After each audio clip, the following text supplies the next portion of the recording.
Oi, eu sou a Ariana Menck e esse é o 5º episódio do podcast Pra Não Passar em Branco. E a minha convidada de hoje, ela é advogada, é psicóloga em formação, tem 2 filhos e eu conheci ela muito louca de vinho, né, Lilian Sá? Oi, Ari, que prazer. Tudo bem?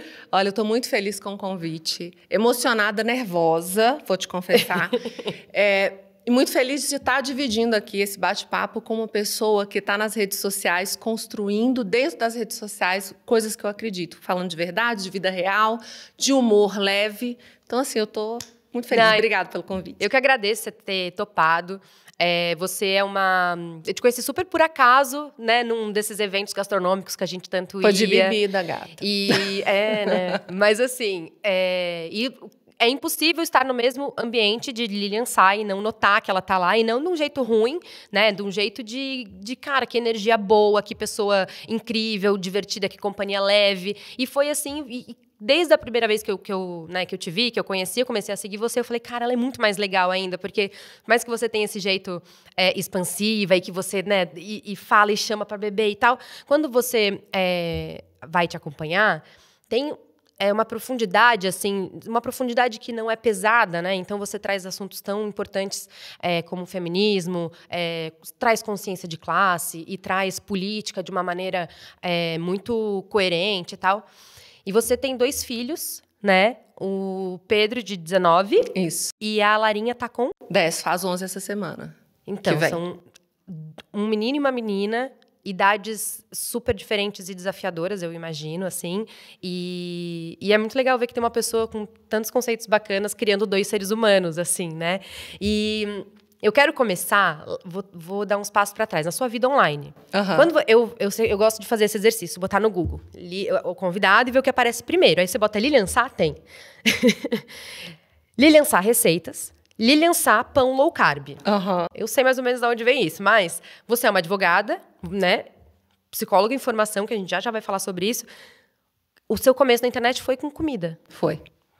Discorra, me conta. Vamos lá, vamos contar essa história que eu amo. Tá, eu sou uma acidente das redes sociais. Lá em 2015, eu saí do escritório e fui fazer um ano sabático. Acho chiquérrimo dizer isso, que é uma outra forma de dizer, olha, eu fui mandada embora e eu não tinha a menor ideia do que eu queria fazer. Uhum. Eu sabia o que eu não queria. E eu acho que isso já é muito. A gente saber o que a gente não quer. Uhum. Então, eu não queria mais trabalhar como advogada e realmente dei um break na vida. Parei para conseguir pensar. Tive essa possibilidade, né? Esse privilégio. Uhum. E aí eu fui fazer o que uma boa mineira faz, que acho que sou de Belo Horizonte. Né? Cozinhar e receber. Porque em São Paulo, gente, quem não mora em São Paulo não tem noção como as distâncias aqui e as agendas são impeditivas. Então eu comecei a receber as pessoas, a chamar para comer em casa, a ter aquela liberdade de cozinhar, de chamar e com tempo. E um grande amigo meu foi em casa, o Saulo. Aliás, indico para o pessoal acompanhar o Instagram dele, porque é maravilhoso, Saulo Damasceno. E aí ele foi comer em casa e ele falou assim, Preta, me chama de Preta, você tem que mostrar isso. O que você faz não é normal o que você faz na cozinha. E para mim era a comida minha, da vida. Uhum. E eu já tinha um Instagram, que eu já dividi algumas coisas, mas eu nunca produzi para o Instagram. Era meio como só um registrinho lá, sem nem legenda. Uhum. E esse incentivo dele me levou a começar a colocar na internet as receitas que eu fazia em casa. Que eu sempre amei gastronomia, isso sempre vai fazer parte da minha vida. Uhum. E eu sempre fiz isso de uma maneira muito leve, tanto no Instagram quanto no Snap.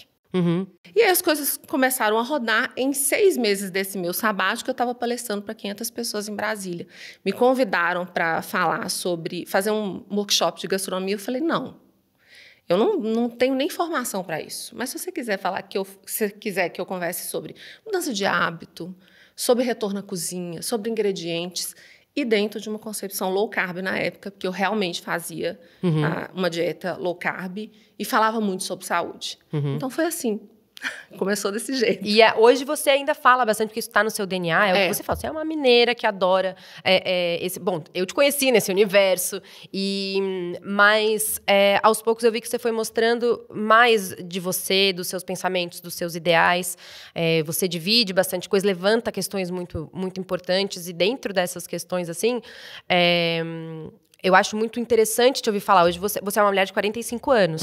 E hoje você vê a média dos influenciadores, é uma média de 20 e poucos. Eu mesma eu vejo pelo pessoal, eu já estou acima da média dos influenciadores. Você vai num evento assim mais popular, que vai bastante influenciador, eu já me sinto uma tia lá. E aí eu falo, gente, é muito doido como tem uma limitação assim de espaço de vozes, né?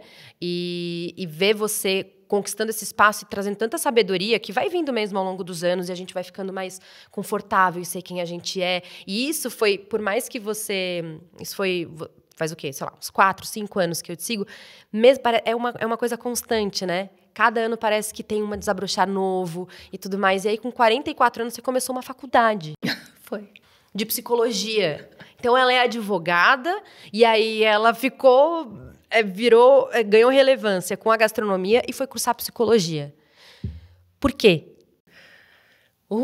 Gente, que é um caminhozinho longo para te explicar. Mas, mesmo assim, é simples, você vai entender.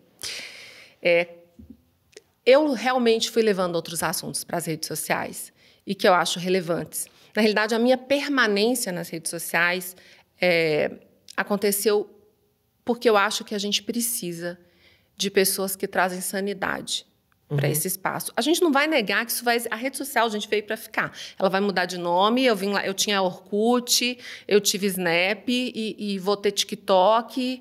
Tô tentando, né? Porque é uma outra linguagem. Esse é um desafio um pouco maior. Linguagem. Mas é um espaço real.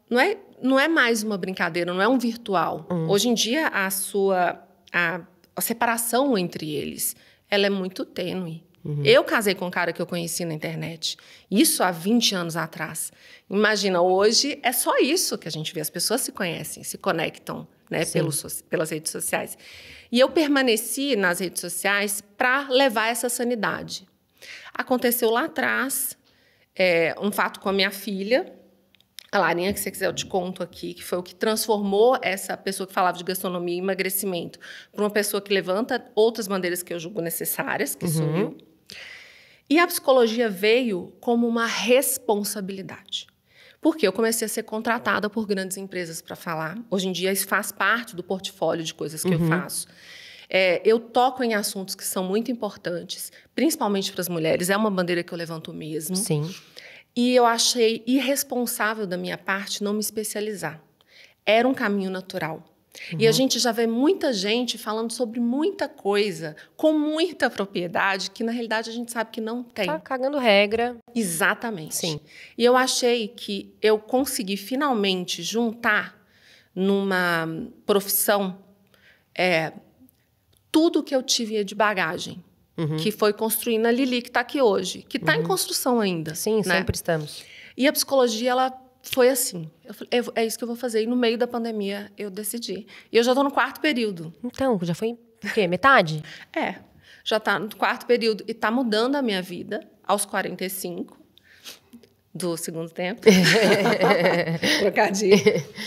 E faz parte da responsabilidade com que eu levo as coisas nas redes sociais. É com leveza, é para ser engraçada. Você falou, você é engraçada, você brinca, sou, inclusive por muitos anos. Isso foi um peso para mim. Na adolescência eu já era assim. E você tinha dificuldade de que te levassem a sério? Dificuldade que me levassem a sério e é muito mais fácil você ser categorizada. Como eu brincava muito, ela não é legal, ela tá dando mole. A gente já viu isso a vida inteira, mulher, né? Você não pode brincar que você tá dando mole. E eu tô muito mais bem resolvida hoje. Eu acho uma vantagem. Quando alguém me anuncia dessa forma, é isso. Eu sou a pessoa que dá tchau pra poste. Eu acho que você é o alívio cômico, sem que ele seja uma coisa... Porque não dá... As pessoas... Acho tão cafona você achar que a pessoa, porque ela é engraçada, ela é rasa, porque ela é divertida, ela não fala sério. E assim, é tão importante trazer essa leveza, esse humor para assuntos sérios. E assim, você tem uma profundidade, uma bagagem tão legal, que você traz sob essa ótica... Por isso que é gostoso de te ouvir falar, porque não pesa. Tem alguns assuntos que você entra, que você cutuca, que outra pessoa não teria condições de abordar de uma forma que não fosse incômoda. Então, a gente presta atenção porque você tem esse alívio, né, cômico no negócio. Eu acho que tem um equilíbrio muito legal e que é um dom, assim, não é quem quer fazer isso, é quem realmente tem isso dentro de si. Então, é legal que hoje você tenha encontrado isso, que tenha sido um problema na adolescência, que você tenha encontrado... É o seu diferencial, é o que faz você, né? Então, eu acho que, puxa, que encontro legal esse seu com você. O Paulo Gustavo botou essa frase que eu acho que a gente vai levar para a vida, que rir é um ato de resistência. Sim. E eu acho que a gente pode falar com humor de coisa séria. Pode falar com leveza de coisas profundas. Sim. Porque senão a gente entra nessa batalha das redes da galera que grita. Eu falo da galera que grita com um certo pavor. Porque tá te convencendo o tempo inteiro que você tá errado, que você é menor, que a sua experiência não tem sentido. E você pode falar com leveza, você pode falar com boa vontade, você pode tentar entender o outro. Se você tem uma rede social aberta, Ari, parte do que você faz é também uma obrigação de educação. Eu não digo nenhuma obrigação de educação, porque eu também acho que é um peso, mas... As duas coisas, né? Mas, sim, a gente precisa entender que há uma responsabilidade em tudo aquilo que a gente fala e que aquilo tem efeitos e que você tá... Pô, se a gente se influencia por uma vez que você vê um cara fazendo um negócio aqui do lado, imagina você ali reproduzindo certos discursos e né, expondo algumas atitudes. Eu acho que tudo tem que ser feito com responsabilidade, né? Não acho que seja um dever educacional, porque eu acho que tem que ter vocabulário. Porque se todo mundo começar a fazer, a querer educar o povo na internet, ferrou, entendeu? Eu acho que é uma parte. Quando eu falo educacional, é assim... Uma pessoa vem nas minhas redes sociais, eu tenho senhoras que me seguem, eu acho sensacional. E que não tem o traquejo que a gente tem. E às vezes fala uma coisa num tom, e aí você vai conversar com ela. Eu tenho esse cuidado. É um educacional nesse sentido. Ah, sim. É lógico que eu saio bloqueando quando as pessoas são preconceituosas, homofóbicas. No meu perfil, isso é bloqueado na hora. Sim. Porque tem coisa que não adianta dialogar, né? Não adianta. Eu já entendi, eu já tentei. É desvio de caráter, não é nem... E eu já tentei, Sim. tá? Essa batalha... Já não faz sentido. Mas é educacional nesse sentido de conversar, de tentar entender. E olha, muita gente já mudou de ideia nesse bate-papo. Tem que ter disposição, Lilian, porque assim, tem umas coisas que eu falo, olha... Não vou. E assim, é isso. Eu acho que é uma vocação sua. Acho legal que você fala, cara, eu consigo, eu posso, vou embarcar nessa, vou cursar psicologia para não ser irresponsável, para não ser rasa e tudo mais.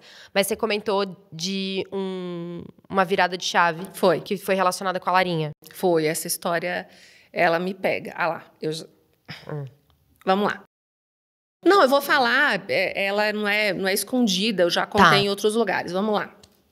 Eu falava muito sobre emagrecimento, que, aliás, é um assunto que, para nós mulheres, pega numa vida inteira, né? Essa pressão estética.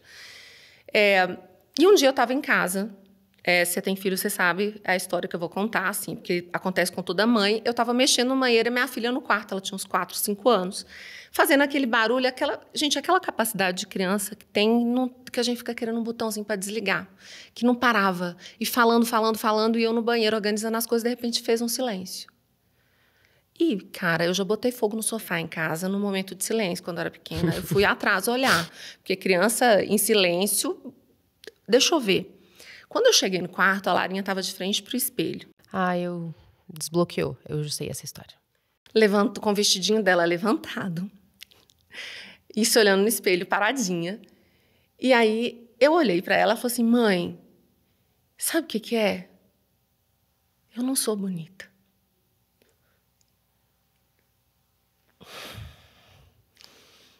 Meu corpo é feio. Nessa hora, eu me senti a pessoa mais miserável do mundo. Eu abracei minha filha. Filha, você é linda. Você é maravilhosa. E nessa hora eu entendi que não era minha filha falando. Era eu. Sim. Era eu falando que uma vida inteira de não aceitação. Sim. E naquele dia eu falei, eu preciso fazer alguma coisa. E eu mudei mesmo. Apesar de eu não acreditar nessa mudança de chave de uma vez, mas eu promovi uma mudança. Eu comecei a falar uma mentira que foi virando uma verdade. Sim. Nunca mais a minha filha me ouviu reclamar. Do corpo. Do corpo, da aparência. É sempre eu tô incrível. É uma história horrorosa, assim, no sentido de... E ela é tão ruim, porque ela reflete... Vai refletir em todo mundo que ouvi isso. Porque eu tive isso em casa. E eu já conversei com a minha mãe abertamente sobre isso. A minha mãe vem de um lugar onde ela é... o apelido da minha mãe é Doca. Todo mundo chama ela de Doca. E o Doca vem porque o apelido dela, quando ela era criança, era Gordoca.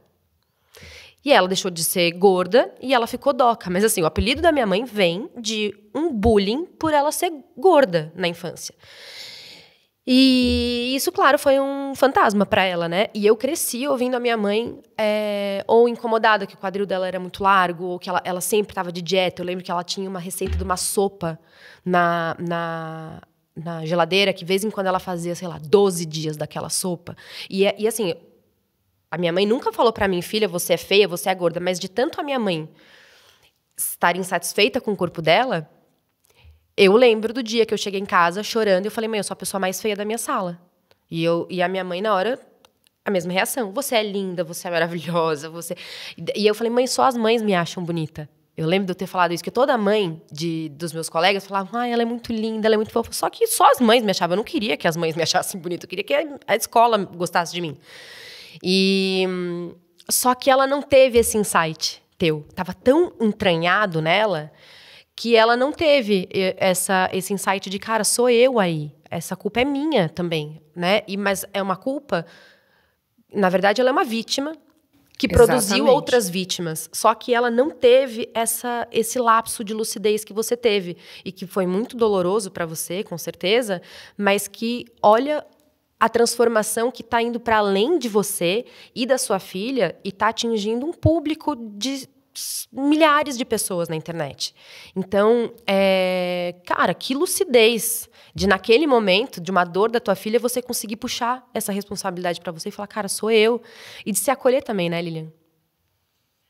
Sim. Quando isso aconteceu, foi um susto tão grande. E ter reconhecido isso realmente foi... Eu acho que foi o grande valor disso tudo que aconteceu. A sua mãe... ela vem de uma estrutura social nossa, em que a mulher, o que vale para a mulher é principalmente a aparência dela. E a aparência dela é determinada pela sociedade, desse Sim. corpo que é público, que é desejado ou que é rechaçado de forma pública. Essa mudança de olhar para o meu corpo como meu, e a partir desse olhar para mim, mudar também o meu respeito. Olha a idade que eu tinha, mais de 40 anos. Foi uma vida inteira em que eu aprendi a não gostar do meu corpo. Sim. E aí, sempre... tem um estudo que tem no livro... Ai, gente, é o TDAH, tá? Que eu tenho. Daqui a pouco eu vou lembrar o nome do livro, que eu sempre indico, inclusive. É o Mito da Beleza? O Mito da Beleza. Obrigada. Que fala sobre esse leiam estudo. esse livro. O Mito da Beleza, a autora... já não gosto mais dela, mas o livro a gente não pode... Não, é uma obra que eu ainda considero... referência e muda vidas. Eu chorei em vários trechos do livro, mas nesse livro ela fala de um estudo feito nos Estados Unidos, não vou lembrar que é a década, que 7 quilos são a diferença entre 50% das mulheres que não têm o peso alto, elas não são gordas do ponto de vista médico, e o peso que elas consideram ideal. 7 quilos. Então, uma pessoa que ela tem um peso ok, ela acha que precisa emagrecer 7 quilos para ela ficar bonita. 7 quilos é coisa pra caramba. É muita coisa. Vamos pensar em pacote de arroz. É um pacote de arroz de 5 quilos mais um pacote de arroz pequenininho. Pega e anda com isso no mercado, pra você ter uma ideia do volume, né? Só que, como esse não é um peso natural, ela até consegue emagrecer, mas ela não consegue manter esse peso, porque ele não resiste à vida, né, que você tem. A vida social. social. É um preço muito alto que se paga, né? A vida social. Então, é isso. A gente fica colocando a nossa felicidade, nós mulheres, num peso, numa forma, numa possibilidade de roupa, e a gente deixa de olhar pra gente. O tempo inteiro a gente fica ali tentando chegar naquele peso. E é frustrante. Claro que é. E alguma parte de você se arrepende de ter tornado pública essa tua luta? Porque assim, quando você falava de low carb e tal, era porque você queria ou emagrecer ou manter aquele peso baixo. E aí, isso reflete... Eu acho que hoje tem... A maioria das pessoas que estão com você, que te acompanham, é por outros motivos.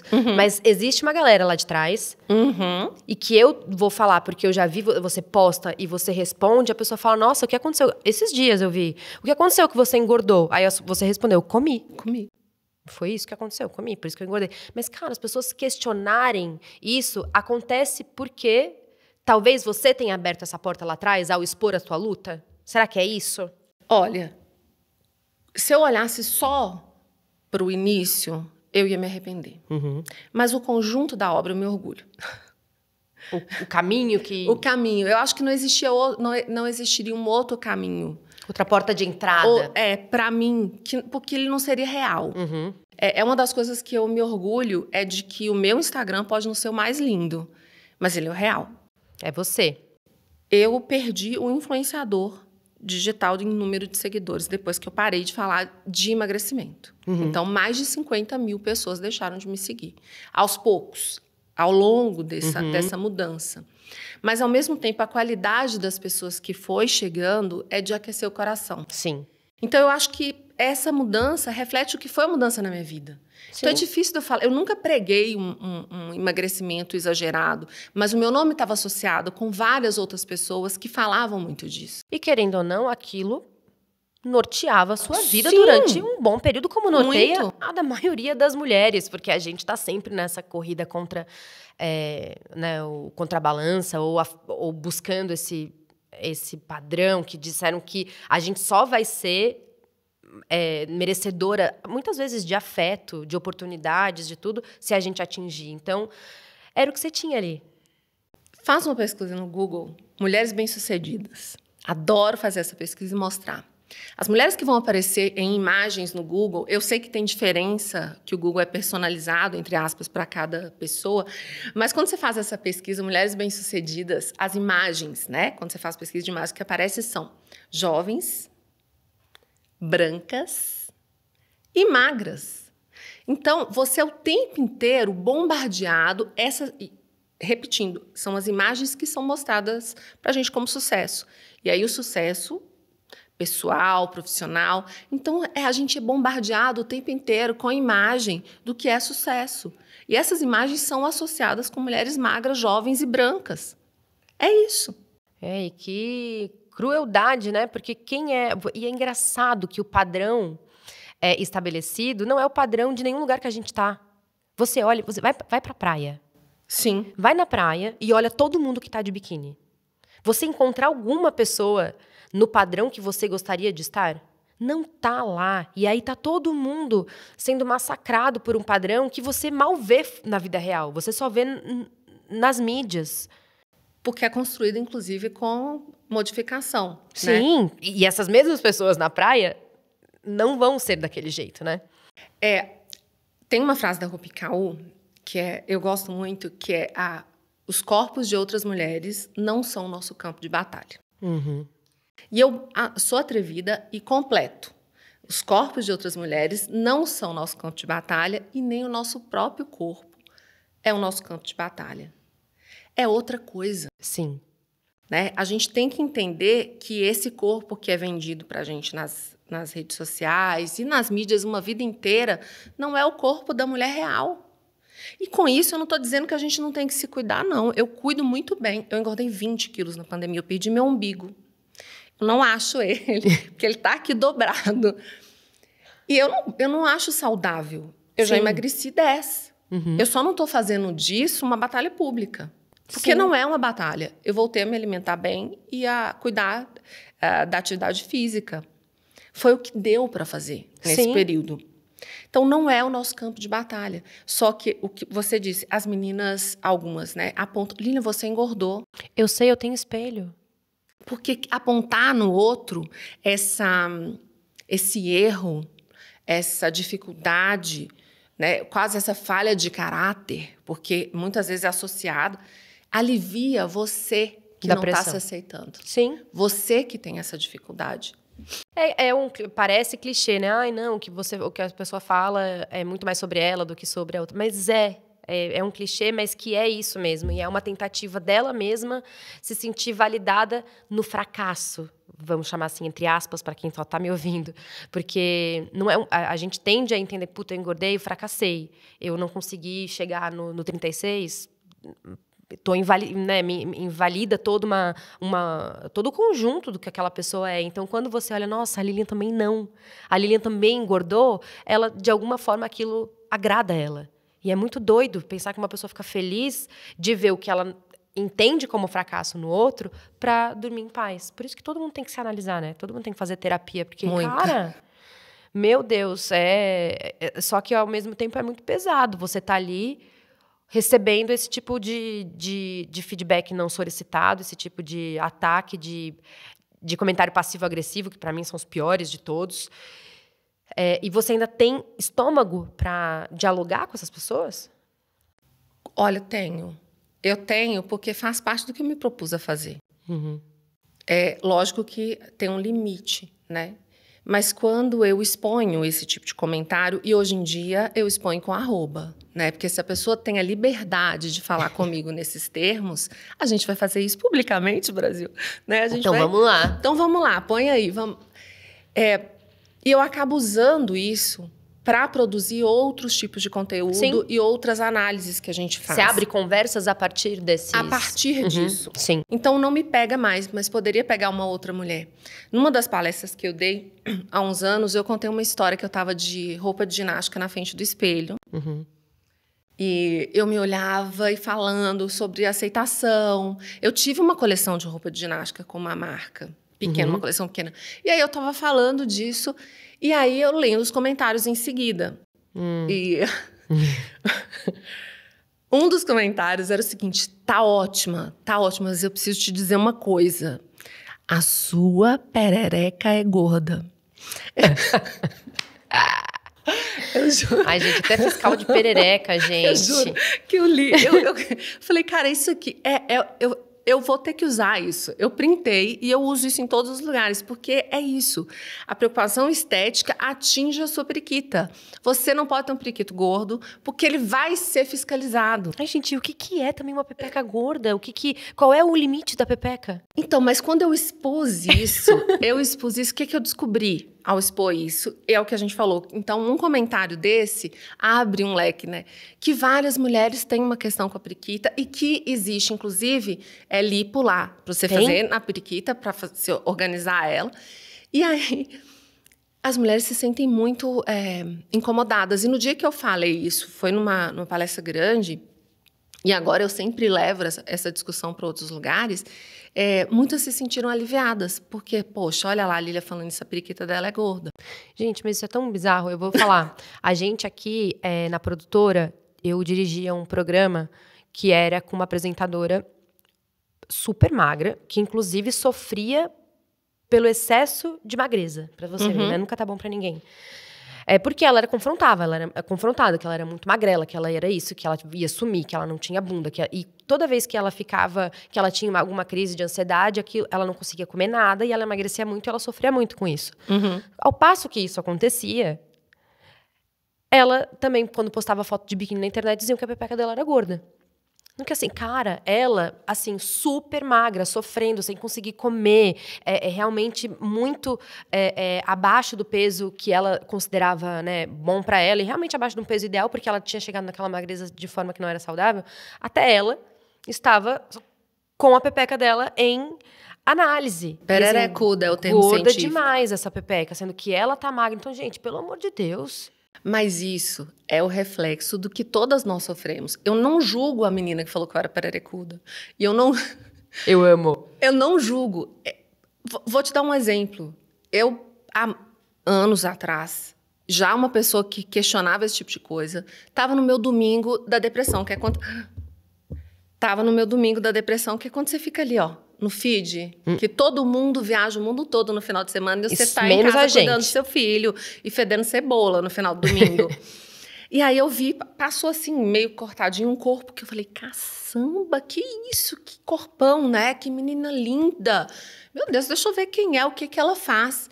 Quando eu abri o post, era aquela menina que estava com câncer, que não conseguia comer a nara. Eu lembro. Ou seja, mesmo eu, uma mulher madura, que fala sobre isso. Então, é esse o corpo que a gente quer? É um corpo de uma pessoa que não consegue comer há 3 meses, era a foto dela? É um corpo doente? É, porque a gente acaba sendo influenciado sem querer. Como os filtros do Instagram, que ninguém tem poro. E aí você olha e o dente é muito branco, que até te dá uma cegada assim. Você fala, meu Deus, que coisa, né? E tem uns que a gente não sabe nem qual que a separação do dente do outro, né? Que é aquela placa brilhante. Mas hoje uma amiga me mandou mensagem. E ela me mandou mensagem porque é minha amiga. Então, eu falo muito pra ela. Lília, não dá. Eu coloquei um filtro de pele. Que eu não tô dando conta de me ver. Tá todo mundo muito perfeito. E eu gravo um stories e eu não tô bem. Mas eu entendo ela. Por mais que eu esteja 2 anos sem usar nenhum, eu entendo. Ela não conseguia aparecer com... Eu precisei de muita teimosia pra conseguir nunca mais usar. E realmente hoje, pra mim, nossa, eu me sinto uma coisa bizarra. Quando eu não uso, nunca usei. Eu usava. Eu nunca usei, mas eu nunca usei. E quando surgiram os filtros, eu já estava muito crítica em relação a isso. Uhum. Então, é olheira mesmo. Hoje, por exemplo, aqui, eu tive um troço no fígado. Eu acordei com 2 tipos de olheira diferentes. Sabe? A olheira funda e a olheira gordinha. Nada vai tampar a minha olheira. E é isso, essa é a vida. Eu vim aqui falar com você maravilhosa com a olheira dupla. Maravilhosa. E tá tudo certo. E eu amo o rolê do Jack Nicholson. Por quê?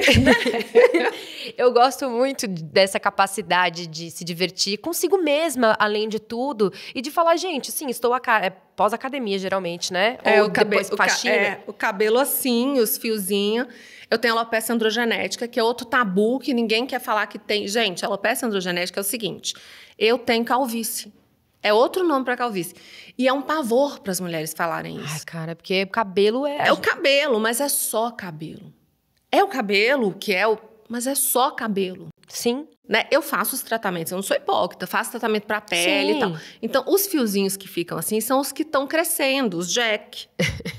E aí é isso, é esse o cabelo que tem. Hoje eles estão mais ou menos controlados, porque eu vim aqui nesse lugar chique.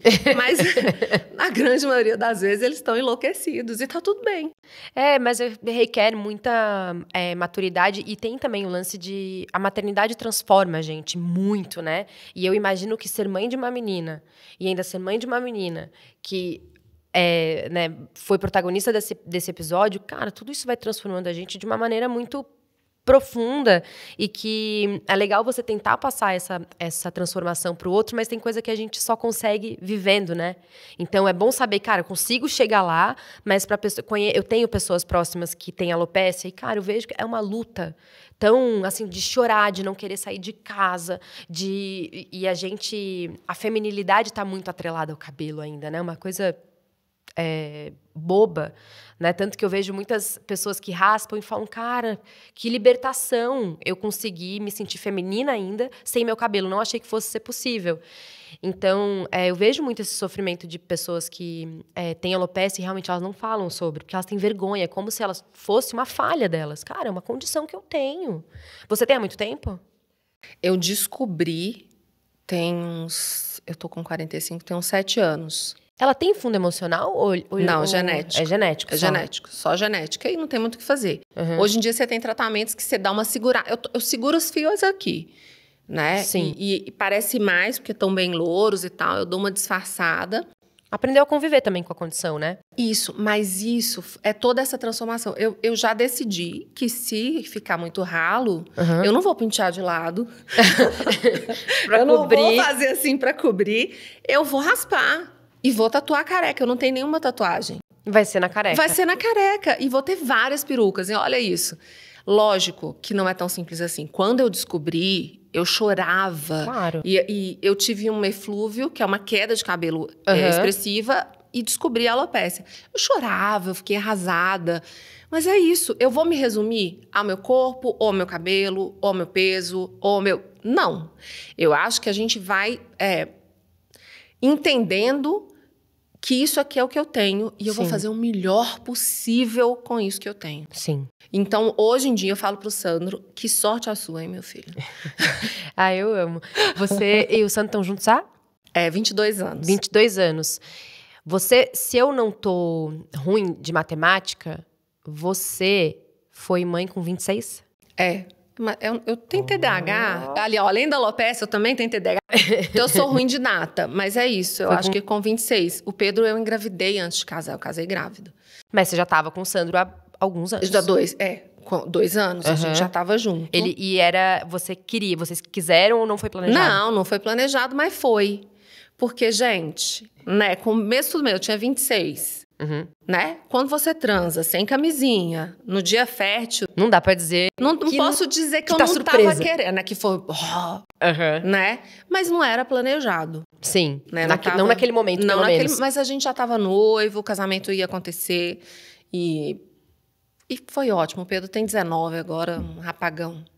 E o Pedro, recentemente você também dividiu um diagnóstico dele, né? O Pedro durante a pandemia, eu comecei a desconfiar. Na realidade, o Pedro é autista. E eu estou tocando nesse assunto porque até eu acho que na ocasião você comentou que ele toparia um dia falar sobre. Então, eu entendo que tá tudo bem. Não, e ele fala abertamente. O Pedro tem uma rede social 5 vezes maior que a minha, né? No TikTok.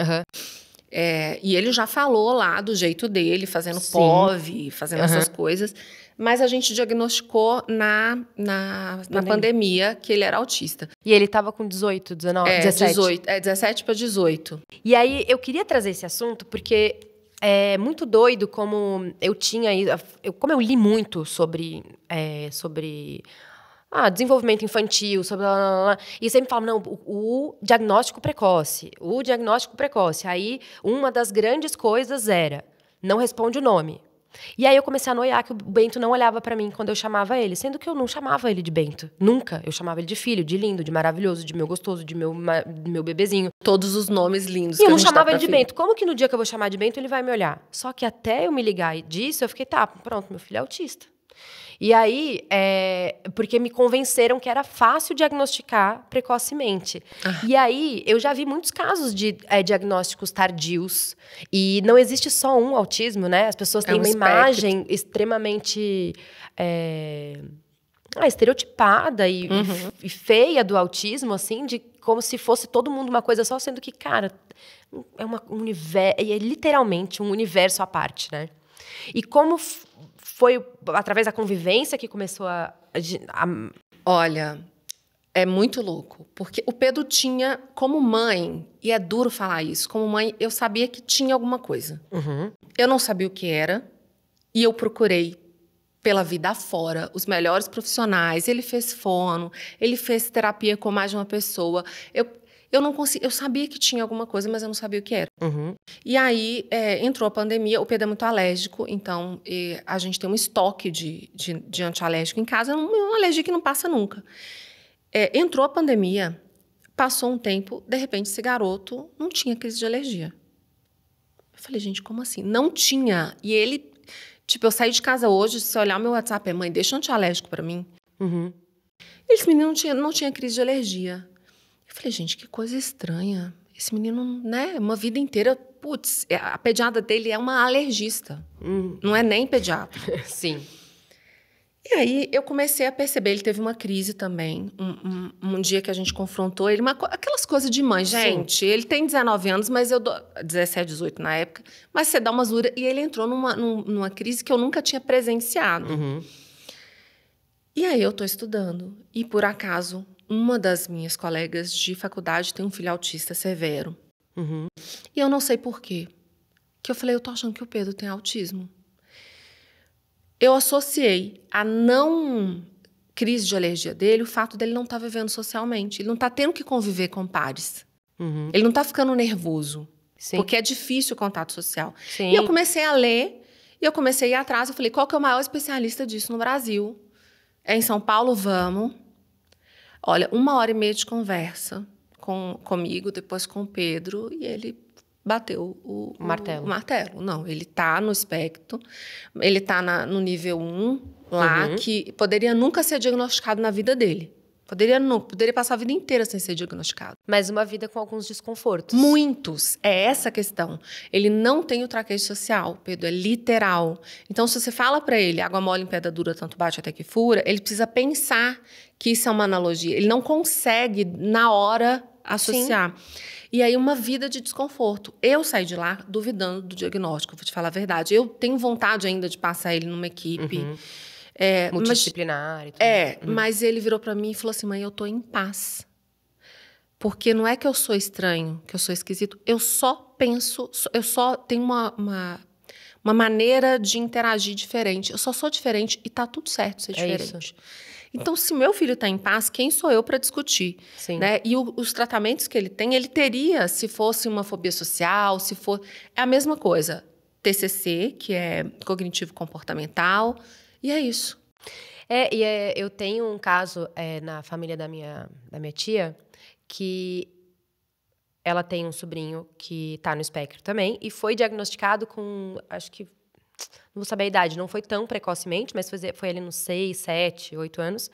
E sempre falaram para ele, olha, é isso, e conversaram sobre tudo mais. E hoje, ele lá com sua pouca idade, ele olha, ele pesquisa sobre, ele fala, mãe, olha isso aqui. Aí ele levou, falou assim, mãe, olha esse abafador aqui de ruído. Fechou, mãe, é só comprar esse aqui, porque daí quando eu for para não sei aonde, eu coloco e acabou. E aí, para ele, é legal ele saber que existe todo um universo pensado para ele, que tem pessoas que também passam pela mesma coisa. Porque quando você não tem o diagnóstico, você fala, cara, eu sou esquisito. Eu opero diferente. Mas quando você entende que você opera diferente de uns, mas que tem todo um outro lado que te entende, que te acolhe e que é capaz de oferecer ferramentas para você se adequar, ou pelo menos conviver harmoniosamente com aquela diferença... É isso, deve ser essa sensação de, meu Deus, eu tô em paz. Entendo, hoje em dia, inclusive, mudou o nosso relacionamento em casa, totalmente as relações em casa. Eu entendo que ele precisa de um tempo sozinho e respeito mais isso do que aquela coisa de mãe. Você vai ver, porque você é um pequenininho, que você fica desesperado, porque você vê o tempo passando, escorrendo. E aí você... Não, mas ele precisa desse tempo. Isso trouxe paz para minha casa. Eu vou te falar a verdade, isso trouxe paz nas relações. Isso trouxe uma tranquilidade. E é isso. O Pedro, querendo ou não, eu ter procurado uma vida inteira, então, apesar de não ter sido diagnosticado precocemente, ele fez a fono que ele precisava fazer. Sim. Ele fez as terapias que ele precisava fazer, mesmo sem o diagnóstico. E a psicóloga dele atual falou isso, Lília, não importa o nome. Sim, ele estava tratando... Ele tá se cuidando. Sim. E tá tudo certo. Bom, não precisava dar nome para direcionar, né, alguma, que bom, porque você foi uma mãe atenta ali, alguns, né, sinais e tal. E a Larinha veio muito depois, né, foi uma diferença muito grande dos dois. 8 anos. E a Larinha foi planejada? Foi. Uma tentativa. Mas negócio foi uma tentativa. Foi. A gente era muito sem grana, Ari, porque a galera vê nas redes sociais eu viajando, e vou para tudo quanto é lugar do mundo, e não entende a nossa história. A gente era muito sem grana. Né? A gente morava na Zona Leste num apartamento super pequeno, pagando prestação. E a gente foi crescendo e foi construindo. Por isso que, quando você vê meu post emocionada falando do Sandro, é isso, a gente foi construindo junto. Então, quando eu engravidei do Pedro, era uma questão, cara. Era uma questão. A gente não tinha grana ali para tudo que a gente queria e que ele merecia. Né? E aí, quando as coisas foram melhorando, foram 8 anos depois. E aí, e aí? Vamos ou não vamos? E aí, vamos ter outro, então. E aí, eu tentei uma vez, Larinha veio bem plena. Aí você tinha 37 anos. E aí é um momento muito diferente seu, é uma outra maturidade, um momento diferente financeiro, um momento diferente de tudo, assim. E de uma época que eu acredito que seja... Porque daí é muito próximo da minha idade hoje, Cara, eu com 20 e poucos anos, era muito mais apavorada no sentido de tudo é muito definitivo, as coisas são muito mais graves quando você é mais novo. Trouxe uma leveza maior a maternidade com 37? Ou foi, sei lá, o segundo? Porque às vezes as pessoas o segundo é mais leve, mas eu acho que tem um pouquinho de cada aí, né? Olha, são 2 mulheres. A mãe do Pedro, não só pelas condições econômicas né, eu não trabalhava, eu fiquei 6 anos sem trabalhar quando o Pedro nasceu, porque eu vim para cá, para São Paulo, grávida, né, quando eu me casei. Eu comecei a trabalhar de volta, ele tinha 6 anos. Com a Lara, com 3 meses e meio, eu estava de volta no escritório. Mas são 2 mulheres, são 2 histórias, são 2 maternidades. Se tivesse um terceiro, seria agora a gente bate na madeira, Brasil. porque eu não quero, tá bom. Se tivesse um terceiro, seria uma outra mãe. Sim. São duas mulheres diferentes. Eu era uma menina e eu acho que eu era muito imatura. Né? Eu vinha ainda muito quente a relação que eu tinha familiar com a minha mãe, com meu pai, com a minha irmã. E isso veio para dentro da minha casa. Eu precisei ressignificar a maternidade. Você se viu repetindo padrões que você não gostava? Lógico, o tempo inteiro. É difícil você fugir disso sem muita terapia e sem muita autopercepção. Sim. Sem se olhar com crítica, mas também com respeito. Lógico que eu repeti. E de sair do piloto automático, né? De pensar por que eu tô fazendo isso, por que eu tô agindo dessa forma. E aí você, de repente, né? Nossa, porque eu vivi isso, porque, né? E aí, de se desprender... Aí tem esse momento de ruptura, né? Sim. E eu tenho uma relação muito difícil com a minha mãe. A gente chegou a comentar levemente. E é uma relação conflituosa que também de muita gratidão. Que a minha mãe morou, gata, em casa de pau a pique. Eu não sei se vocês sabem o que é casa de pau a pique, mas quem não sabe aqui, assim, enfia o bambu no chão, bota barro e você sobe a parede. Sim. Numa família de 10 filhos, ela foi a primeira a fazer faculdade. Ela é foda. Você olha pra minha mãe e fala, é foda. Aí se casou com um cara, meu pai, alcoólatra, que tinha a 4ª série. É osso. Aí eles se separaram e sobrou pra ela as 2 filhas. Pra ela cuidar e manter. Sim. Porque esse negócio de pensão não era uma realidade na minha casa. E ela foi ponta firme. Mas, ao mesmo tempo, ela é uma pessoa muito difícil. Ela foi uma mãe muito controladora. Se eu deixasse, né? Porque ela tá aí plena, com 79, ninguém fala. E ela fica puta de eu contar a idade. Então, mas uma pessoa muito controladora, muito difícil, muito crítica. E eu tive que construir uma maternidade para mim. Porque o exemplo que eu tinha de maternidade, se foi uma mãe suficiente para me manter, faltou muito afeto. Sim. E aí eu precisei criar. E também, ao mesmo tempo que é válido analisar toda a situação dela e compreender entender que era a mãe que ela podia ter sido, tudo bem não querer ser igual, né? Uma coisa é você falar, mãe, te perdoo por você ter, né, agido dessa forma, por ter sido a mãe que você sabia, que você conseguia e tudo mais. Possível. Mas eu posso escolher também ser diferente, né? Então, às vezes assim, vou quebrar o padrão, não vou fazer o que minha mãe fez, não é uma ingratidão. É só realmente ressignificar, até porque você não se casou com um alcoólatra que parou de estudar na 4ª série.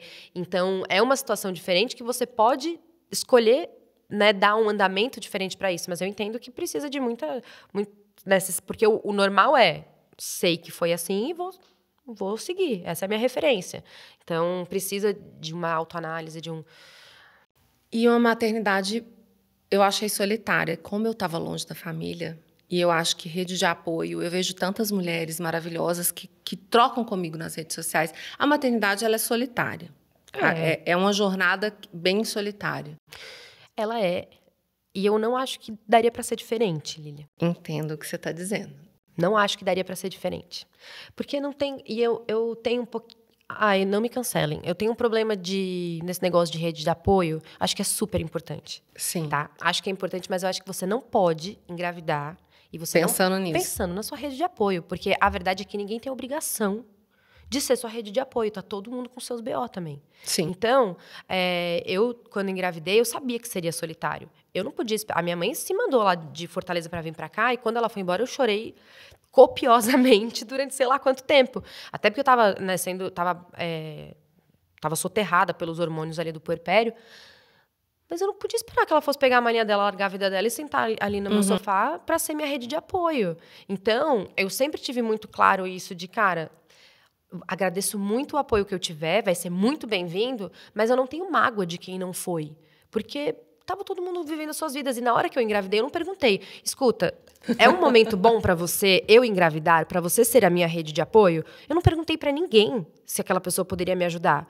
Então, depois que eu tive, eu não esperei isso, sabe? Então, claro, o que era de bom... Né, aceitei de bom grado, era de bom tom, mas... Eu não podia esperar isso. Eu acho muito cruel com as pessoas que estão em volta também, sabe? Mas também não atrapalha.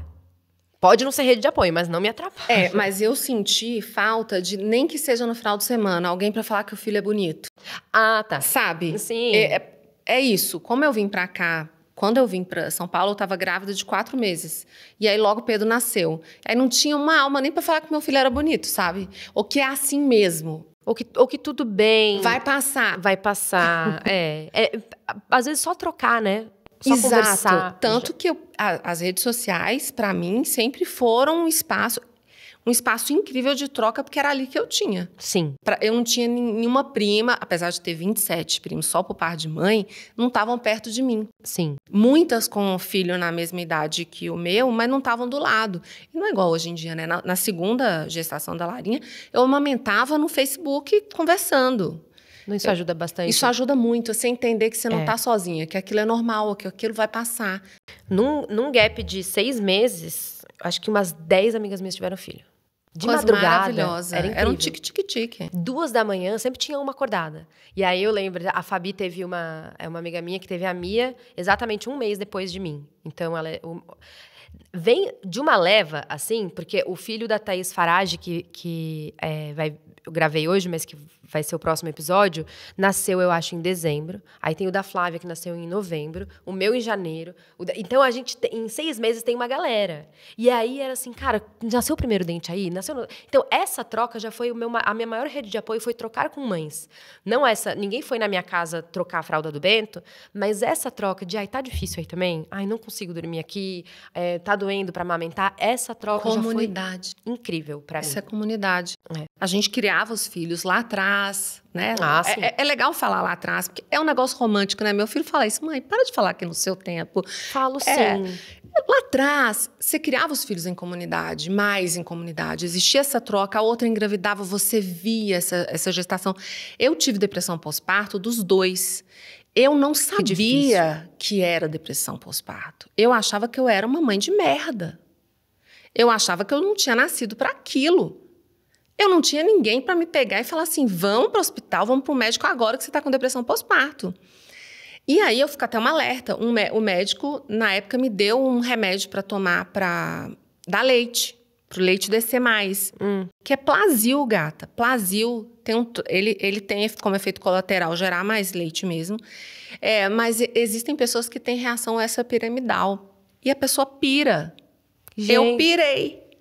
E foi muito forte, assim. Eu nunca consegui contar o relato dessa depressão pós-parto todo. Talvez um dia eu consiga. Você identificou enquanto estava ou depois só? Ela não passa se você não cuidar, né? Eu fui medicada, o Pedro já tinha 2 anos. Você não tem noção que eu passei. Deus, Lili. E ele, a Lara, com 10 dias eu saquei. E no dia 11 eu estava medicada, mas porque eu já tinha passado por isso. Então Você reconheceu os sinais? Quando você falou que 10 amigas suas engravidaram juntos, você teve essa rede de troca. Não, isso sim. E eu acho isso mais poderoso. Para mim, pelo menos que... Na minha experiência, foi o que eu pude contar e o que eu achava que era viável ali. Existe um problema meu de recorrer e pedir ajuda, que é um problema meu, então Entendo. Por isso também... Sou trabalhada nesse mesmo problema. Que eu sei que é um defeito assim, pros outros não, porque é ótimo, eu não encho o saco de ninguém, mas pra mim, às vezes faria sentido eu pedir mais ajuda. Então, essa minha percepção sobre a rede de apoio, ela vem muito desse lugar também de eu não me sentir no direito de pedir ajuda pra ninguém. Mas, cara, você, 2 da manhã, exausta, olhar o celular e tem uma amiga assim, amiga, tá aí? E naquele momento a coisa... e você vai dormir mais calma, de falar assim, cara... E aí a outra que teve filho 3 meses atrás falou assim, nossa, mês passado eu tava assim, mas sabia que esse mês já melhorou? E aí você fala, nossa, melhora. E aí tudo isso vai te acalmando, né? Então, eu tive, sim, uma rede de apoio, mas que foi diferente dessa de... eu quero ir, sei lá onde, eu não tenho ninguém para deixar meu filho. Putz, tinha que pensar antes. Mas quando eu falo em rede de apoio, eu acho que é isso aí. Era mais nesse sentido. Porque todo mundo tem suas obrigações mesmo. Mas, poxa, às vezes um colinho de alguém, encontrar com uma amiga. E eu falo isso abertamente nas redes sociais. Se uma amiga sua, gata, teve neném, não foge dela, não. Vai lá falar com ela. Vai lá, pergunta se você pode ir lá lavar uma vasilha. E aí vocês trocam uma ideia. É isso, você não precisa de uma pessoa responsável pelo teu filho. Que olhe pra você, né, também. Porque depois que você nasce... Para além da maternidade, sim, inclusive. Porque depois que nasce o bebê... Primeiro, assim, quando você é grávida, você é o centro das atenções, né? Ai, recebe presente, linda, maravilhosa, todo mundo quer te ver, todo mundo quer... Aí nasceu o bebê, a mãe entrou num buraco... Ela é inexistente. Ninguém viu, e todo mundo chega direto, só quer saber do bebê, pergunta do bebê. Gente, o bebê é um recém-nascido, não abriu o olho ainda, só quer mamar. Agora, e eu? Que tô aqui, que eu não sabia, né? Você fica sangrando dias, usei fralda. Eu também não sabia desse babado, gente, não. Ninguém me falou, Fiquei sabendo gente. Foi na hora. Pô, saí com uma barriga de 6 meses, saí com... Assim, tudo que eu imaginava era muito diferente do meu pós-parto, só que ninguém tava nem aí. Porque ninguém conta também. É desses segredos das mulheres. Não, porque tudo que a gente vê é... Nasceu há 2 semanas e está linda, está... É a romantização, é a gourmetização da maternidade. Né? Aí mostram sempre aquelas imagens da mãe dando seio, que é aquela coisa linda, o menino... E aí eu vejo as minhas fotos amamentando, meu Deus, eu fico com medo, eu falo, quem é essa pessoa? É a gourmetização da maternidade. É esse lugar de mulher que colocam a gente também. Até a nossa maternidade, ela é padronizada. E a maternidade, ela é um momento sujo, eu falo isso. Não quer dizer que ela é ruim, mas é isso. É muito cocô na sua roupa, é muito cabelo encebado. Eu tenho uma amiga que ela foi mãe na adolescência, assim, 17, 18 anos. E uma coisa que me marcou muito, que ela é apavorada, sem saber o que fazer. E ela me chamou, eu no banheiro, eu tinha a mesma idade dela, 18. Sim. Me chamou no banheiro pra me mostrar a periquita dela. Ela falou assim, isso não vai voltar ao normal. Em pânico. E eu lembro deu debaixo do chuveiro olhando, amiga, eu acho que volta, não tem condição de ficar desse tamanho. E assim, olha, porque a maternidade é escondida. Assim, não é falar que é uma coisa horrível, mas é porque bate momentos difíceis. É um negócio visceral, selvagem, é um negócio assim... Lembra a gente que a gente é bicho. É bicho. Que é outra coisa que ninguém fala. Uhum. Menopausa. Ninguém fala de menopausa, porque você vai ficar velha, ninguém mais quer saber de você, nem a natureza quer saber de você, ninguém fala sobre esse assunto. É um tabu também, até porque aí a gente entra no lance da mulher jovem, né? Porque a mulher com a menopausa, ela já passou da hora de estar no holofote. Quem quer saber do que essa véia tá passando? Invisibilização. Total, e é o etarismo também, né, que entra nessa história de você tem um prazo de validade, a gente só quer te ouvir até aqui, a gente só quer você no holofote enquanto você estiver com tudo no lugar. Então, a menopausa, ela não está em foco, por quê? Porque a mulher entra na menopausa numa fase que ela não é mais importante, porque ela já não é aquele, né, não serve mais, vamos falar assim, pro deleite. Mulheres bem-sucedidas, lembra? Sim. Não é jovem. Não é jovem, entendeu? E aí, elas que são velhas que se virem com a menopausa. E aí, menopausa que vem mais cedo. Tem isso, tem gente que entra na menopausa muito cedo. E ninguém fala, e dá vergonha, né? Puta, se eu falar que eu entrei na menopausa, é o meu atestado de que eu tô velha. Venci, acabou meu prazo. Eu acho um trabalho que vale a pena a gente citar, que é a Miriam Goldenberg. Eu amo. E ela tem um estudo sobre sexualidade, idade, longevidade com mulheres. Uhum. E aí, ela chegou nesse estudo, depois de fazer pesquisa com muitas, numa curva da felicidade das mulheres. Jovens, crianças, estão aqui, ó, no alto, muito felizes. E aí vão chegando nos 40, 50 anos, é a idade miserável, que você está mais triste. E depois essa curva volta a subir. E aí ela sobe para o mesmo tamanho de quando você era criança. Quanto mais velha você fica, mais feliz você fica. Lógico que isso é uma média, né, Brasil? Não é para todo mundo. Sim. Mas é do estudo dela. E aí o porquê que as mulheres mais velhas são mais felizes? Essa felicidade. Que perto da menopausa é o momento em que elas estão se sentindo pior. Porque elas deixam de se preocupar com a opinião dos outros. Então, é uma tatuagem do botão do foda-se. Então, você acha que eu sou ridícula porque eu tô usando uma saia curta e tenho 60 anos? Foda-se. Você acha que eu sou ridícula porque eu tô dançando até o chão? Foda-se. Porque eu quero ser feliz, porque eu quero ter relação com as minhas amigas, porque eu quero... Então, é isso. Isso vem... Eu vou te falar, claro, né? Eu ainda... A minha curva do vale ainda não chegou. Mas teoricamente, eu tô nela, né? Mas eu sinto que, por mais que eu tenha 34 anos, nos últimos anos, e assim, intensificou depois do nascimento do meu filho, eu cada vez mais tô foda-se, assim. Eu me importo cada vez menos com o que acham sobre o que eu decidi fazer com a minha vida, né? Porque quando eu era mais nova, Nossa, eu tinha um peso gigante o que o outro pensava. E assim, não vou ser aqui hipócrita e dizer que, cara, não ligo, pode falar o que quiser. Mas hoje tem um peso tão menor, e eu acho que isso é uma crescente. Cada vez mais eu sinto esse peso diminuir. Então, eu não sei se isso está se antecipando um pouco, ou se realmente eu não tenho como escapar do vale. Eu acho que tem, sim. Eu acho que você já está escapando. Porque, na minha opinião, isso também, apesar disso não estar na pesquisa de Miriam, não briga comigo, Miriam, que isso aqui é um pensamento. Eu acho que isso do envelhecimento também depende do grau de escolaridade, da bolha socioeconômica que você está. Sim. Né? Uma mulher de 50 anos, hoje, que eu tô caminhando para os 50, e também da época, né? Mas uma mulher de 50 anos, na nossa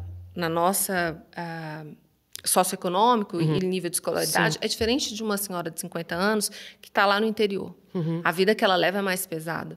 Então, eu acho que tem um pouco disso, né? E como a pesquisa ela é feita de forma ampla, talvez tem essa interferência, tenha essa interferência, talvez. Ser. Não, e também quando você tem um grau de escolaridade menor, o seu valor ele tá mais no braçal. E a idade, ela assola o nosso corpo também. Sim. E você vai realmente ficando menos produtivo no sentido de força mesmo, de resistência e tudo mais. Então, acaba que essa mulher que tem o valor dela, a produtividade dela é braçal, ela se vê, cara, não sirve mais pra nada, porque tem uma artrite aqui, e aí aqui dói, aí não posso mais pegar uma inchada, não posso... E aí, obviamente, você se sente inútil. E eu acho que o pior sentimento que existe é o do não sirvo pra nada. É esse da inutilidade. O Jô Soares falou numa das perguntas que fizeram para ele agora, antes dele, nas últimas entrevistas que ele deu, que qual a pior coisa, né? Era ele não se sentir produtivo. Porque ele não tinha medo de morrer. Ele tinha medo de não ser produtivo. Por quê? A improdutividade mata a pessoa. E assim, a improdutividade do Jô é qual? A produtividade dele é intelectual. E ela pode... Claro, a gente tem senilidade e várias doenças que podem aparecer com o tempo, mas a gente consegue segurar muito mais essa produtividade intelectual do que uma braçal, né? De uma pessoa que não teve a oportunidade de se tanto desenvolver, alimentar, tanto de cuidado. Tudo. A disparidade está muito clara agora, esse momento que a gente está vivendo, essa diferença social, ela está sendo esfregada na nossa cara, não vê quem não quer, quem não anda a pé na rua. Sim. Porque tá absurda. E essa diferença, lógico que ela impacta, não tem jeito, né? Sim. Bom, você tá com Sandro há 20 e poucos anos. Sempre foi tudo bem? Vocês tiveram que recalcular algum momento a rota? Qual o segredo? Porque hoje é tudo tão... Ai, não deu certo, acabou. Tô no meu 8º casamento. E tudo bem, se tiver uma merda, acaba casamento e casar 8 vezes.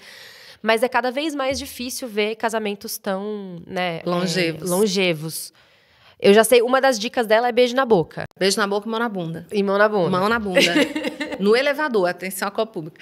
Mas eu acho que... lógico que não. O casamento é uma construção. Qualquer relação é uma construção. Até a sua relação com seu filho é uma construção. Sim. E a mulher que casou com o Sandro, lá atrás, há 20 anos, 20 anos de casado e 22 anos juntos.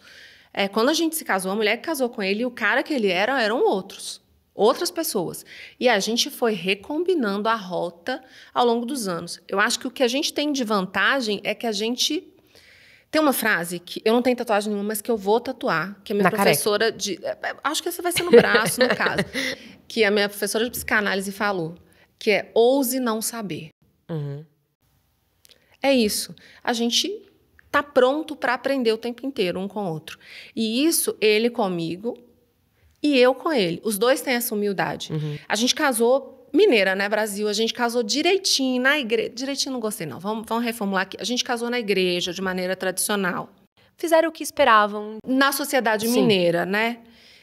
E Padre Fernando é uma figura que casou a gente.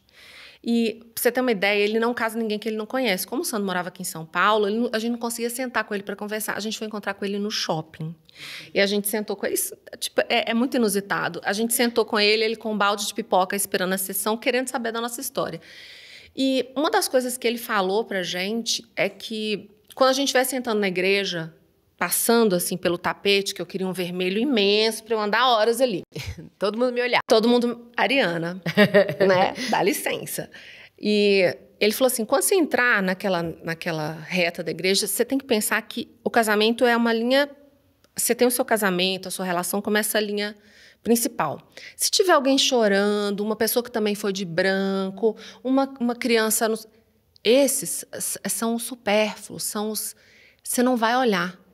E na vida é isso. Não adianta você fazer um escarcéu por causa da toalha molhada ou fazer um barraco porque uma coisa não aconteceu como você queria. A linha de valores e de princípios, ela está preservada? É sobre isso. E tá tudo bem, só para fazer a frase mais odiada. Então, eu acho que a gente tem valores e princípios muito alinhados. E sólidos, né? E sólidos. E que não mudaram ao passo que vocês mudaram. Exatamente. Então, honestidade, retidão, compreensão com o outro. E o resto a gente vai ajeitando. Sabe? O resto... não deu grana para isso. Ou, sabe? A gente foi se ajeitando. E aí, esse é o que eu acho que é o nosso valor como casal. A nossa capacidade de olhar para o que é necessário. Porque é importante, né? Isso, porque é importante. Porque é muito fácil pegar uma coisa que saiu do esperado ou que foi um ruído e transformar aquilo num monstro, né? E aí acaba que você põe a perder relacionamentos que poderiam ser muito... que poderiam edificar um ao outro, por uma bobeira, né? E sabe o que eu fico chocada? Porque eu sempre falo muito bem do Sandro, porque ele é um cara sensacional mesmo. E eu fico muito impressionada porque a maioria dos comentários que eu recebo, acho lindo a maneira como vocês se valorizam. Acho legal. Que existe uma disputa, parece, né, nos relacionamentos. E se você está numa disputa, você não está jogando no mesmo time. Não tem como, em algum momento... Você não está jogando no mesmo time. A gente joga no mesmo time. É um pelo outro. Sim.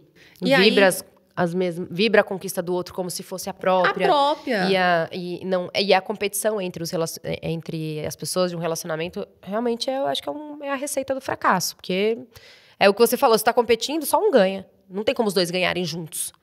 E assim, para ele fazer o doutorado dele agora...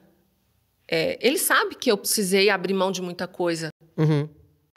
Para eu conseguir fazer os meus projetos, eu preciso contar com ele. Sim. E aí a gente vai equilibrando a vida. Não, e manter essa admiração que vocês mantêm um pelo outro, cara, isso aí também é isso. Você precisa... Foi o que eu comentei ontem. Eu falei, seja fã do seu amor, cara. Seja fã, admire aquela pessoa, porque tudo o resto passa. Mas, assim, a admiração... Porque esse negócio também, no começo era diferente, a paixão. Gente, claro, é inviável viver apaixonado. Gente, senão era um assistite atrás da outra. Não tem a menor condição. Gente, ninguém fica pregado no lucidano igual chuchu na cerca. Não existe isso. E, assim, pra além... Da parte sexual, tem a paixão, é um negócio que deixa a gente burro. A paixão deixa a gente terceiriza tudo, deixa tudo pra depois. O nosso trabalho é menos importante, nossa família é menos importante. Cara, viver apaixonado é inviável. É doente. Na verdade, a paixão é uma doença, e aí você trabalha ali nos sintomas e ela vira ou não amor, eu acho, assim. Eu acho que é um pensamento, esse, que faz sentido. E aí eu vejo, não, porque lá no começo era diferente, a gente estava apaixonado. Eu falei, gente, vocês já conseguiram viver 10, 20 anos apaixonados daquele jeito do começo, que a gente fica burro, que a gente não quer dormir, a gente não come, a gente não... Então, existe também uma expectativa tão surreal, tão utópica do que é o relacionamento. Não, porque a gente está 20 anos casado e é aquela paixão do início. Eu falei, gente, vai investigar, tem algum problema. Não é normal. Então, essa expectativa de viver aquela paixão para sempre, mata pelo que nem existe, sabe? E por isso que a galera fica pulando de relacionamento em relacionamento. Porque se alimenta daquele fogo do começo e não sabe lidar, cara, com a plenitude que é depois quando vira amor, né? Cara, pode ser tão gostoso, aquela segurança, E para que grau maior de intimidade com uma pessoa, de você poder falar seus medos, de você poder se despir mesmo Porque na paixão, a gente também pinta uma imagem nossa que... Ai... Eu nem comia. Eu comia pouco. Ixi, o Sandro se apavorou depois? Porque... Nossa Senhora. Não, ele morre de rir. Eu sei. Já vi. Ele morre de rir. Mas eu nem comia, assim. Não porque eu fingia, porque eu não conseguia comer, mas eu ficava nervosa. Imagina viver uma vida toda assim? Não dá. E fora que eu me apaixonei à distância, né? Eu conheci o Sandro no Almas Gêmeas, gente. Eu sou vintage. No Almas Gêmeas do Terra. Então, assim, eu nem foto eu troquei com esse cara. Nem foto. Gente, que maravilhoso isso. Quando eu encontrei com ele pessoalmente, eu falei, gente, vou casar. Eu tinha certeza que ele ia ser o pai. O meu filho me mandou uma mensagem para um trabalho da faculdade para eu falar o abraço mais importante que eu mais lembrava. E eu lembro do abraço do dia que eu conheci o Sandro. Porque ele foi, gente, me visitar em Belo Horizonte. Pegou um voo e foi para lá. Ele é de São Paulo? Ele é daqui de São Paulo. A gente se conheceu na Alma Gêmeas. Aí, depois de, vou, não vou. Ariana, meu saco encheu. Eu falei assim, olha, gato, faz o seguinte. É agora.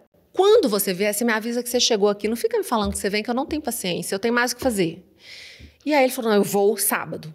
Era meu churrasco de formatura.